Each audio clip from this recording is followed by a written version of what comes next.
ಎಲ್ರಿಗೂ ನಮಸ್ಕಾರ.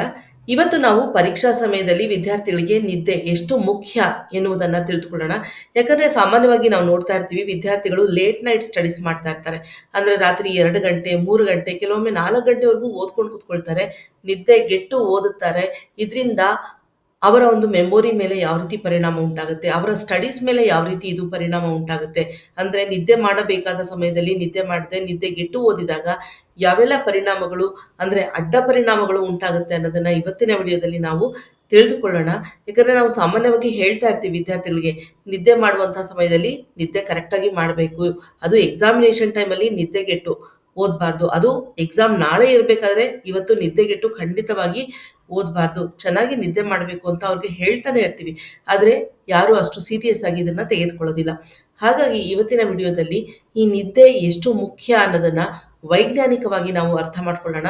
ಹಾಗೇನೆ ನಿದ್ದೆ ಮಾಡದಿದ್ರೆ ಅದು ನಮ್ಮ ಮೆಮೊರಿ ಮೇಲೆ ಯಾವ ರೀತಿ ಪರಿಣಾಮವನ್ನ ಉಂಟು ಮಾಡುತ್ತೆ, ನಮ್ಮ ಸ್ಟಡೀಸ್ ಮೇಲೆ ಅದು ಯಾವ ರೀತಿ ಪರಿಣಾಮವನ್ನ ಉಂಟು ಮಾಡುತ್ತೆ ಅಂತ ಇವತ್ತಿನ ವಿಡಿಯೋದಲ್ಲಿ ನಾವು ತಿಳಿದುಕೊಳ್ಳೋಣ. ಹಾಗಾಗಿ ವಿಡಿಯೋನ ಸ್ಕಿಪ್ ಮಾಡದೆ ದಯವಿಟ್ಟು ಕೊನೆವರೆಗೂ ನೋಡಿ. ನಮ್ಮ ಮೆದುಳು ತುಂಬಾ ಚೆನ್ನಾಗಿ ಕಾರ್ಯನಿರ್ವಹಿಸಬೇಕು. ನಾವು ಓದಿದ್ದೆಲ್ಲ ನಮಗೆ ಚೆನ್ನಾಗಿ ಜ್ಞಾಪಕಕ್ಕೆ ಬರಬೇಕು. ನಮಗೆ ಯಾವುದೇ ರೀತಿಯಾದಂತಹ ಸ್ಟ್ರೆಸ್ ಇರಬಾರ್ದು, ಯಾವುದೇ ರೀತಿಯಾದಂತಹ ಒತ್ತಡ ಇರಬಾರ್ದು. ನಮ್ಮ ಮಾನಸಿಕ ಆರೋಗ್ಯ ತುಂಬಾ ಚೆನ್ನಾಗಿರ್ಬೇಕು, ನಮ್ಮ ದೈಹಿಕ ಆರೋಗ್ಯ ತುಂಬಾ ಚೆನ್ನಾಗಿರ್ಬೇಕು ಅಂತ ನಾವು ಬಯಸುವುದೇ ಆದರೆ ನಮಗೆ ನಿದ್ದೆ ಅತ್ಯವಶ್ಯಕವಾಗಿ ಬೇಕೇ ಬೇಕಾಗುತ್ತೆ. ಆದರೆ ಈ ನಿದ್ದೆಯನ್ನ ನಾವು ಸರಿಯಾಗಿ ಮಾಡದೇ ಇದ್ದಾಗ, ಅಂದ್ರೆ ರಾತ್ರಿ 2 ಗಂಟೆ 3 ಗಂಟೆವರೆಗೂ ನಾವು ಓದ್ಕೊಂಡು ಕೂತ್ಕೊಂಡು 4 ಗಂಟೆಯಿಂದ 7 ಗಂಟೆವರೆಗೆ, ಅಂದ್ರೆ ಕೇವಲ ಒಂದು 3 ಅವರ್ಸ್ 4 ಅವರ್ಸ್ ಈ ರೀತಿ ನಿದ್ದೆ ಮಾಡಿದಾಗ ಇದು ಯಾವ ರೀತಿ ನಮ್ಮ ಮೆದುಳಿನ ಮೇಲೆ ಅಡ್ಡ ಪರಿಣಾಮವನ್ನ ಉಂಟು ಮಾಡುತ್ತೆ, ವ್ಯತಿರಿಕ್ತವಾದಂತಹ ಒಂದು ಪರಿಣಾಮವನ್ನ ಉಂಟು ಮಾಡುತ್ತೆ ಅಂತ ಈಗ ನಾವು ನೋಡೋಣ.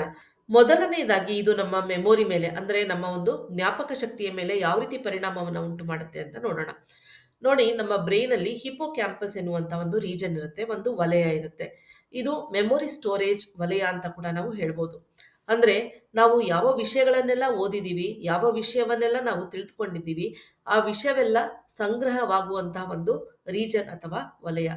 ನಾವು ತುಂಬಾ ಚೆನ್ನಾಗಿ ನಿದ್ದೆ ಮಾಡಿದಾಗ, ಅಂದ್ರೆ ನಾವು ಒಂದು 6 to 7 ಅವರ್ಸ್ ನಿದ್ದೆ ಮಾಡಿದಾಗ ಏನಾಗುತ್ತೆ, ನಾವು ಗಾಢ ನಿದ್ದೆಯ ಒಂದು ಸ್ಟೇಜ್ಗೆ ಹೋಗ್ತೀವಿ. ಅಂದ್ರೆ ಡೀಪ್ ಸ್ಲೀಪ್ ಸ್ಟೇಟ್ ಅಂತ ನಾವು ಇದನ್ನ ಹೇಳ್ಬೋದು. ಇದನ್ನ ನಾವು ರ್ಯಾಪಿಡ್ ಐ ಮೂವ್ಮೆಂಟ್ ಸ್ಟೇಟ್ ಅಂತ ಕೂಡ ನಾವು ಹೇಳ್ತೀವಿ. ಈ ಒಂದು ಸ್ಟೇಟ್ಗೆ ನಾವು ಹೋದಾಗ, ಅಂದ್ರೆ ಈ ಒಂದು ಗಾಢವಾದಂತಹ ಒಂದು ನಿದ್ದೆಯ ಒಂದು ಅವಸ್ಥೆಯಲ್ಲಿ ನಾವಿದ್ದಾಗ ಏನಾಗುತ್ತೆ, ನಮ್ಮ ಮೆದುಳು ನಾವು ದಿನವಿಡೀ ಏನು ಓದಿದೀವಿ ಆ ವಿಷಯವನ್ನೆಲ್ಲ ವ್ಯವಸ್ಥಿತವಾಗಿ ಸಂಗ್ರಹಿಸಿ ಅದನ್ನ ಶಾರ್ಟ್ ಟರ್ಮ್ ಮೆಮೊರಿಯಿಂದ ಲಾಂಗ್ ಟರ್ಮ್ ಮೆಮೊರಿಗೆ ಟ್ರಾನ್ಸ್ಫರ್ ಮಾಡುತ್ತೆ. ಆದರೆ ನಾವು ಸರಿಯಾಗಿ ನಿದ್ದೆ ಮಾಡದೇ ಇದ್ದಾಗ, ಅಂದ್ರೆ ನಾವು ಜಸ್ಟ್ 3 ಅವರ್ಸ್ 4 ಅವರ್ಸ್ ಈ ರೀತಿ ನಾವು ನಿದ್ದೆ ಮಾಡಿದಾಗ ಏನಾಗುತ್ತೆ, ಈ ಶಾರ್ಟ್ ಟರ್ಮ್ ಮೆಮೊರಿಯಿಂದ ಲಾಂಗ್ ಟರ್ಮ್ ಮೆಮೊರಿಗೆ ಇನ್ಫಾರ್ಮೇಶನ್ ಏನು ಟ್ರಾನ್ಸ್ಫರ್ ಆಗುತ್ತಲ್ಲ, ಅದು ಸರಿಯಾಗಿ ಟ್ರಾನ್ಸ್ಫರ್ ಆಗೋದಿಲ್ಲ. ಆದರೂ ಕೂಡ ಅಲ್ಪ ಸ್ವಲ್ಪ ಆಗುತ್ತೆ. ಇದರಿಂದ ಏನಾಗುತ್ತೆ, ನಾವು ಇಡೀ ದಿನ ಅಷ್ಟೊಂದು ಕಷ್ಟಪಟ್ಟು ಅಷ್ಟೊಂದು ನಾವು ಟೈಮನ್ನ ಸ್ಪೆಂಡ್ ಮಾಡಿ ನಾವು ಓದಿರ್ತೀವಿ. ಆದರೆ ಏನಾಗುತ್ತೆ, ನಾವು ಸರಿಯಾಗಿ ನಿದ್ದೆ ಮಾಡದೇ ಇದ್ದಾಗ ನಾವು ಓದಿರುವ ವಿಷಯ ಲಾಂಗ್ ಟರ್ಮ್ ಮೆಮೊರಿಗೆ ಹೋಗೋದೇ ಇಲ್ಲ. ಇದರಿಂದ ಏನಾಗುತ್ತೆ, ನಾವು ಯಾವುದಾದ್ರೂ ಒಂದು ವಿಷಯವನ್ನ ಜ್ಞಾಪಿಸ್ಕೊಳ್ಬೇಕು ಅಂದಾಗ, ಒಂದು ಫಾರ್ಮುಲಾ ಆಗಿರ್ಬೋದು, ಒಂದು ಕಾನ್ಸೆಪ್ಟ್ ಆಗಿರ್ಬೋದು, ಒಂದು ಡೆಫಿನೇಷನ್ ಆಗಿರ್ಬೋದು, ಅದು ನಮಗೆ ಸರಿಯಾಗಿ ಜ್ಞಾಪಕಕ್ಕೆ ಬರೋದೇ ಇಲ್ಲ. ಆದ್ರಿಂದ 6 to 7 ಅವರ್ಸ್ ನಿದ್ದೆ ತುಂಬಾ ಅವಶ್ಯಕವಾಗಿ ಬೇಕಾಗುತ್ತೆ. ನಾವು ಬರೀ ಓದೋದು ಅಷ್ಟೇ ಅಲ್ಲ, ನಿದ್ದೆ ಕೂಡ ಅಷ್ಟೇ ಮುಖ್ಯ ಆಗುತ್ತೆ. ಯಾಕಂದ್ರೆ ನಾವು ಓದಿರುವಂತಹ ವಿಷಯ ಚೆನ್ನಾಗಿ ನಮ್ಮ ಮೆಮೊರಿನಲ್ಲಿ ಸ್ಟೋರ್ ಆಗಬೇಕು ಅಂದ್ರೆ ನಾವು ಚೆನ್ನಾಗಿ ನಿದ್ದೆ ಮಾಡೋದು ತುಂಬಾ ಅವಶ್ಯಕವಾಗುತ್ತೆ. ಇನ್ನು ಎರಡನೆಯದಾಗಿ, ನಾವು ಏನಾದರೂ ಸರಿಯಾಗಿ ನಿದ್ದೆ ಮಾಡದೇ ಇದ್ದಾಗ ಏನಾಗುತ್ತೆ, ನಮ್ಮ ಬ್ರೈನ್ ಅಲ್ಲಿ ಇರುವಂತಹ ಪ್ರೀ ಫ್ರಾಂಟಲ್ ಕಾರ್ಟೆಕ್ಸ್ ರೀಜನ್ ಏನಿದೆ, ಈ ಒಂದು ರೀಜನ್ ಅಟೆನ್ಷನ್ ಆಗಿರ್ಬೋದು, ಕಾನ್ಸಂಟ್ರೇಷನ್ ಆಗಿರ್ಬೋದು, ಫೋಕಸ್ ಆಗಿರ್ಬೋದು, ಪ್ರಾಬ್ಲಮ್ ಸಾಲ್ವಿಂಗ್ ಎಬಿಲಿಟಿ ಆಗಿರ್ಬೋದು, ಡಿಸಿಷನ್ ಮೇಕಿಂಗ್ ಆಗಿರ್ಬೋದು, ಇವೆಲ್ಲದಕ್ಕೆ ಸಂಬಂಧಪಟ್ಟ ಹಾಗೆ ಕೆಲಸವನ್ನ ಮಾಡುತ್ತೆ, ಕಾರ್ಯನಿರ್ವಹಿಸುತ್ತೆ. ನಾವು ಸರಿಯಾಗಿ ನಿದ್ದೆ ಮಾಡದೇ ಇದ್ದಾಗ ಏನಾಗುತ್ತೆ, ಈ ಒಂದು ರೀಜನ್ ಸರಿಯಾಗಿ ಕಾರ್ಯನಿರ್ವಹಿಸೋದಕ್ಕೆ ಆಗೋದಿಲ್ಲ. ಇದರಿಂದ ಏನಾಗುತ್ತೆ, ನಾವು ತುಂಬಾನೇ ಸಮಸ್ಯೆಗಳನ್ನ ಎದುರಿಸಬೇಕಾಗುತ್ತೆ. ಯಾವುದೇ ಒಂದು ಕೆಲಸವನ್ನ ನಾವು ಗಮನ ಕೊಟ್ಟು ಮಾಡೋದಕ್ಕಾಗಲ್ಲ, ಕಾನ್ಸಂಟ್ರೇಷನ್ ಮಾಡಿ ಮಾಡೋದಕ್ಕಾಗಲ್ಲ, ನಮ್ಮ ಫೋಕಸ್ ಅಲ್ಲಿ ಇರಲ್ಲ. ಈವನ್ ಎಕ್ಸಾಮಿನೇಷನ್ ಅಲ್ಲಿ ಕ್ವಶನ್ ಪೇಪರ್ ಕೊಟ್ಟಾಗ ಅಲ್ಲಿರುವಂತಹ ಪ್ರಶ್ನೆಯನ್ನ ನಾವು ಓದಿ ಅರ್ಥ ಮಾಡ್ಕೊಳ್ಳೋದಕ್ಕೂ ಕೂಡ ನಮಗೆ ಸಮಯ ಬೇಕಾಗುತ್ತೆ. ಸರಿಯಾಗಿ ಡಿಸಿಷನ್ ತೆಗೆದುಕೊಳ್ಳೋದಕ್ಕೂ ಆಗೋದಿಲ್ಲ. ಯಾವ ಪ್ರಶ್ನೆಗೆ ಯಾವ ಉತ್ತರವನ್ನ ಬರಿಬೇಕು ಅಂತ ಕೂಡ ನಾವು ಡಿಸೈಡ್ ಮಾಡೋದಕ್ಕೆ ಕಷ್ಟ ಆಗುತ್ತೆ. ಈ ರೀತಿಯಾದಂತಹ ಎಲ್ಲ ಸಮಸ್ಯೆಗಳನ್ನ ಕೂಡ ನಾವು ಎದುರಿಸಬೇಕಾಗುತ್ತೆ ಯಾವಾಗ ನಾವು ಸರಿಯಾಗಿ ನಿದ್ದೆ ಮಾಡಲ್ಲ. ಆಗ ಈ ಒಂದು ಪ್ರೀ ಫ್ರಾಂಟಲ್ ಕಾರ್ಟೆಕ್ಸ್ ರೀಜನ್ ಏನಿದೆ ಇದು ಸರಿಯಾಗಿ ಕೆಲಸ ಮಾಡೋದಿಲ್ಲ. ಹಾಗಾಗಿ ನಿದ್ದೆ ತುಂಬಾ ಅವಶ್ಯಕವಾಗುತ್ತೆ. ಇನ್ನು ಮೂರನೆಯದಾಗಿ ನಾವು ಸರಿಯಾಗಿ ನಿದ್ದೆ ಮಾಡದೇ ಇದ್ದಾಗ ಏನಾಗುತ್ತೆ, ಈ ಆಂಗ್ಸೈಟಿ ಮತ್ತೆ ಸ್ಟ್ರೆಸ್ ಹಾರ್ಮೋನ್ ಇದೆಯಲ್ಲ, ಕಾರ್ಟಿಸಲ್ ಅಂತ, ಇದು ಹೆಚ್ಚಿನ ಪ್ರಮಾಣದಲ್ಲಿ ಇದು ಬಿಡುಗಡೆ ಆಗುತ್ತೆ. ಇದರಿಂದ ಏನಾಗುತ್ತೆ, ನಮ್ಮ ಆಂಗ್ಸೈಟಿ ಲೆವೆಲ್, ಸ್ಟ್ರೆಸ್ ಲೆವೆಲ್ ತುಂಬಾನೇ ಜಾಸ್ತಿ ಆಗುತ್ತೆ. ಅಂದ್ರೆ ನಮ್ಮ ಆತಂಕ, ಒತ್ತಡ ತುಂಬಾ ಜಾಸ್ತಿ ಆಗುತ್ತೆ. ಇದರಿಂದ ಏನಾಗುತ್ತೆ, ನಮ್ಮ ಒಂದು ಆಲೋಚನೆಗಳಲ್ಲಿ ಕ್ಲಾರಿಟಿ ಇರೋದಿಲ್ಲ, ನಮ್ಮ ಥಿಂಕಿಂಗ್ ಅಲ್ಲಿ ಕ್ಲಾರಿಟಿ ಇರೋದಿಲ್ಲ. ಆಮೇಲೆ ನಾವು ತುಂಬಾ ರಿಲ್ಯಾಕ್ಸ್ ಆಗಿ ನಾವು ಎಕ್ಸಾಮ್ನ ಬರೀಲಿಕ್ಕೆ ಸಾಧ್ಯ ಆಗೋದಿಲ್ಲ. ನಾವು ಒತ್ತಡ ಮತ್ತು ಆಂಗ್ಸೈಟಿನಲ್ಲೇ ಎಕ್ಸಾಮ್ನ ಬರಿಬೇಕಾಗತ್ತೆ. ಇದರಿಂದ ಬಹಳಷ್ಟು ತೊಂದರೆಗಳನ್ನ ನಾವು ಪರೀಕ್ಷಾ ಸಮಯದಲ್ಲಿ ಎದುರಿಸಬೇಕಾಗತ್ತೆ. ಒತ್ತಡದಲ್ಲಿದ್ದಾಗ ನಾವು ಯಾವ ಕೆಲಸವನ್ನು ಕೂಡ ಸರಿಯಾಗಿ ಮಾಡಲಿಕ್ಕೆ ಆಗೋದಿಲ್ಲ. ಎಸ್ಪೆಷಲಿ ಪರೀಕ್ಷೆಗಳಲ್ಲಂತೂ ನಾವು ಚೆನ್ನಾಗಿ ಪರ್ಫಾರ್ಮ್ ಮಾಡಲಿಕ್ಕೆ ಸಾಧ್ಯನೇ ಆಗೋದಿಲ್ಲ ನಾವು ಒತ್ತಡದಲ್ಲಿದ್ದಾಗ. ಹಾಗಾಗಿ ನಿದ್ದೆ ತುಂಬಾ ಅವಶ್ಯಕವಾಗಿ ಬೇಕಾಗತ್ತೆ. ಇನ್ನು ನಾಲ್ಕನೆಯದಾಗಿ, ನಾವು ಈ ರೀತಿಯಾಗಿ ಪ್ರತಿದಿನ ಲೇಟ್ ನೈಟ್ ಸ್ಟಡೀಸ್ ಮಾಡ್ತಾ ಇದ್ರೆ, ಅಂದ್ರೆ ದಿನವೂ ಕೂಡ ನಾವು ಈ ರೀತಿಯಾದಂತಹ ನಿದ್ದೆಗೆಟ್ಟು ಓದುವಂತಹ ಅಭ್ಯಾಸವನ್ನ ಇಟ್ಟುಕೊಂಡಾಗ ಏನಾಗುತ್ತೆ, ಇದು ನಮ್ಮ ದೈಹಿಕ ಆರೋಗ್ಯದ ಮೇಲೆ ತುಂಬಾನೇ ವ್ಯತಿರಿಕ್ತವಾದಂತಹ ಒಂದು ಪರಿಣಾಮವನ್ನ ಉಂಟು ಮಾಡುತ್ತೆ. ಅಂದ್ರೆ ನಮ್ಮ ದೈಹಿಕ ಆರೋಗ್ಯ ದಿನೇ ದಿನೇ ಕಡಿಮೆ ಆಗ್ತಾ ಇರುತ್ತೆ, ಕ್ಷೀಣಿಸ್ತಾ ಬರ್ತಾ ಇರುತ್ತೆ. ಯಾಕೆ ಅಂತ ಹೇಳಿದ್ರೆ, ನಮ್ಮ ಒಂದು ರೋಗ ನಿರೋಧಕ ಶಕ್ತಿ ಕಡಿಮೆ ಆಗ್ತಾ ಹೋಗುತ್ತೆ. ಇದರಿಂದ ನಾವು ಯಾವುದೇ ಒಂದು ಕಾಯಿಲೆ ಅಥವಾ ರೋಗಗಳಿಗೆ ತುತ್ತಾಗುವ ಸಂಭವ ಹೆಚ್ಚಾಗಿರುತ್ತೆ. ಇದರಿಂದಾಗಿ ಯಾವಾಗಲೂ ನಮಗೆ ಒಂದು ರೀತಿಯಾದಂತಹ ಟೈರ್ಡ್ನೆಸ್ ಫೀಲ್ ಆಗ್ತಾ ಇರುತ್ತೆ, ಸುಸ್ತಾಗ್ತಾ ಇರುತ್ತೆ, ಯಾವುದರಲ್ಲೂ ಇಂಟ್ರೆಸ್ಟ್ ಇರೋದಿಲ್ಲ, ಸ್ಟ್ಯಾಮಿನಾ ಇರೋದಿಲ್ಲ, ಹಾಗೇನೆ ಬಲಹೀನತೆ ಕಾಡ್ತಾ ಇರುತ್ತೆ, ಶಕ್ತಿನೇ ಇರೋದಿಲ್ಲ. ಈ ರೀತಿಯಾದಂತಹ ಸಮಸ್ಯೆಗಳನ್ನ ನಾವು ದೈಹಿಕವಾಗಿ ಎದುರಿಸಬೇಕಾಗಿ ಬಂದಾಗ ಏನಾಗುತ್ತೆ, ನಾವು ನಮ್ಮ ಸ್ಟಡೀಸ್ ಬಗ್ಗೆ ಕಾನ್ಸಂಟ್ರೇಟ್ ಮಾಡೋದಕ್ಕೆ ಸಾಧ್ಯ ಆಗೋದೇ ಇಲ್ಲ.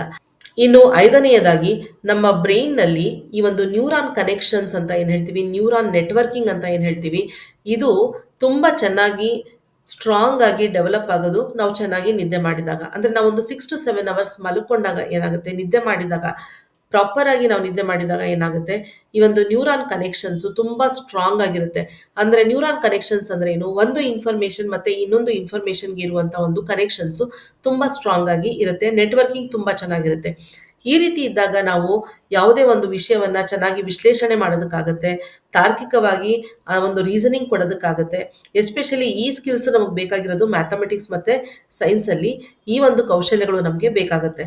ಆದರೆ ನಾವು ಸರಿಯಾಗಿ ನಿದ್ದೆ ಮಾಡದೇ ಇದ್ದಾಗ ಏನಾಗುತ್ತೆ, ಈ ಒಂದು ನ್ಯೂರಾನ್ ಕನೆಕ್ಷನ್ಸು ಬಲವಾಗಿ ಫಾರ್ಮ್ ಆಗೋದೇ ಇಲ್ಲ. ಇದರಿಂದ ಏನಾಗುತ್ತೆ, ಒಂದು ಇನ್ಫಾರ್ಮೇಶನ್ ಮತ್ತೆ ಇನ್ನೊಂದು ಇನ್ಫಾರ್ಮೇಶನ್ ನಡುವಿನ ಒಂದು ಸಂಬಂಧ ಬಲಗೊಳ್ಳದೇ ಇದ್ದಾಗ ಏನಾಗುತ್ತೆ, ನಮ್ಮ ಬ್ರೈನ್ನಲ್ಲಿ ನಾವು ಆ ಒಂದು ವಿಷಯದ ಬಗ್ಗೆ ಏನೋ ಒಂದು ಲಾಜಿಕಲ್ ರೀಸನಿಂಗ್ ಕೊಡಬೇಕು, ಯಾವುದೋ ಒಂದು ಕ್ರಿಟಿಕಲ್ ಅನಾಲಿಸಿಸ್ ಮಾಡಬೇಕು ಅಂತಂದಾಗ ನಮಗೆ ಅದನ್ನ ಮಾಡಲಿಕ್ಕೆ ಸಾಧ್ಯ ಆಗೋದಿಲ್ಲ. ನೋಡಿ, ನಾವು ಸರಿಯಾಗಿ ನಿದ್ದೆ ಮಾಡದೇ ಇದ್ರೆ ಎಷ್ಟೆಲ್ಲ ಅನಾಹುತಗಳು ಆಗುತ್ತೆ. ನಾವು ಅಷ್ಟೊಂದು ಕಷ್ಟಪಟ್ಟು ಓದಿರ್ತೀವಿ, ಆದರೆ ಎಲ್ಲವೂ ಕೂಡ ವೇಸ್ಟ್ ಆಗುತ್ತೆ ನಾವು ಸರಿಯಾಗಿ ನಿದ್ದೆಯನ್ನ ಮಾಡದೇ ಇದ್ದಾಗ. ಹಾಗಾಗಿ ಉತ್ತಮವಾದಂತಹ ಆಹಾರ ಕ್ರಮ, ಉತ್ತಮವಾದಂತಹ ಓದುವ ಅಭ್ಯಾಸ, ಹಾಗೇನೆ ಉತ್ತಮವಾದಂತಹ ನಿದ್ದೆ, ಅಂದ್ರೆ 6 to 7 ಗಂಟೆಗಳ ಕಾಲ ಗುಣಮಟ್ಟದ ನಿದ್ದೆ, ಕ್ವಾಲಿಟಿ ಸ್ಲೀಪ್, ಇದು ತುಂಬಾ ಇಂಪಾರ್ಟೆಂಟ್ ಆಗುತ್ತೆ. ಈ ಮೂರರಲ್ಲಿ ಯಾವುದರಲ್ಲಿ ಒಂದರಲ್ಲಾದ್ರೂ ಏನಾದ್ರೂ ವ್ಯತ್ಯಾಸ ಆದ್ರೆ ನಮ್ಮ ಹೋಲ್ ಸಿಸ್ಟಮ್ಮೇ ವ್ಯತ್ಯಾಸ ಆಗ್ಬಿಡುತ್ತೆ. ನಾವು ಯಶಸ್ವಿಯಾಗಿ ಪರೀಕ್ಷೆಯನ್ನ ಎದುರಿಸಲಿಕ್ಕೆ ಸಾಧ್ಯ ಆಗೋದಿಲ್ಲ, ಉತ್ತಮವಾಗಿ ಪರೀಕ್ಷೆಯಲ್ಲಿ ಪರ್ಫಾರ್ಮ್ ಮಾಡಲಿಕ್ಕೂ ಕೂಡ ಸಾಧ್ಯ ಆಗೋದಿಲ್ಲ. ಹಾಗಾಗಿ ದಯವಿಟ್ಟು ನೀವು ಓದುವುದಕ್ಕೆ ಎಷ್ಟು ಪ್ರಾಶಸ್ತ್ಯ ಕೊಡ್ತೀರೋ ಅಷ್ಟೇ ಇಂಪಾರ್ಟೆನ್ಸ್ನ ನೀವು ತೆಗೆದುಕೊಳ್ಳುವ ಆಹಾರದ ಬಗ್ಗೆ, ನೀವು ಮಾಡುವಂತಹ ನಿದ್ದೆಯ ಬಗ್ಗೆ ಅಷ್ಟೇ ಪ್ರಾಮುಖ್ಯತೆಯನ್ನ ಕೊಡಿ. ಆಗ ನೀವು ಉತ್ತಮವಾಗಿ ಪರೀಕ್ಷೆಯನ್ನ ಬರೀಲಿಕ್ಕೆ ಸಾಧ್ಯ ಆಗುತ್ತೆ. ಈ ವಿಡಿಯೋದಿಂದ ನಿಮ್ಗೆ ಏನಾದರೂ ಪ್ರಯೋಜನ ಆಗಿದೆ ದಯವಿಟ್ಟು ಕಮೆಂಟಲ್ಲಿ ಮೆನ್ಷನ್ ಮಾಡಿ. ನಿಮ್ಮ ಕಮೆಂಟ್ಸ್ ನನಗೆ ಮೋಟಿವೇಶನ್ ಕೊಡುತ್ತೆ, ಇನ್ಸ್ಪೈರ್ ಮಾಡುತ್ತೆ ಈ ರೀತಿಯಾದಂತಹ ಇನ್ನೂ ಹೆಚ್ಚು ವಿಡಿಯೋಗಳನ್ನು ಮಾಡಲಿಕ್ಕೆ. ಹಾಗೆ ಈ ವಿಡಿಯೋ ನಿಮಗೆ ಇಷ್ಟ ಆಗಿದ್ರೆ ದಯವಿಟ್ಟು ಲೈಕ್ ಮಾಡಿ, ಶೇರ್ ಮಾಡಿ, ಹಾಗೆ ಚಾನಲ್ನ ಸಬ್ಸ್ಕ್ರೈಬ್ ಮಾಡಿ, ಹಾಗೆ ಬೆಲ್ ಐಕಾನ್ ಅನ್ನು ದಯವಿಟ್ಟು ಕ್ಲಿಕ್ ಮಾಡಿ. ಇದರಿಂದ ನಾನು ಅಪ್ಲೋಡ್ ಮಾಡುವಂತಹ ಎಲ್ಲ ವಿಡಿಯೋಗಳ ನೋಟಿಫಿಕೇಶನ್ ನಿಮಗೆ ಸಿಗುತ್ತೆ. ನನ್ನ ಮುಂದಿನ ವಿಡಿಯೋದೊಂದಿಗೆ ಮತ್ತೆ ನಾನು ನಿಮ್ಮನ್ನು ಭೇಟಿ ಮಾಡ್ತೀನಿ. ಅಲ್ಲಿಯವರೆಗೆ ನಮಸ್ಕಾರ, ಧನ್ಯವಾದ.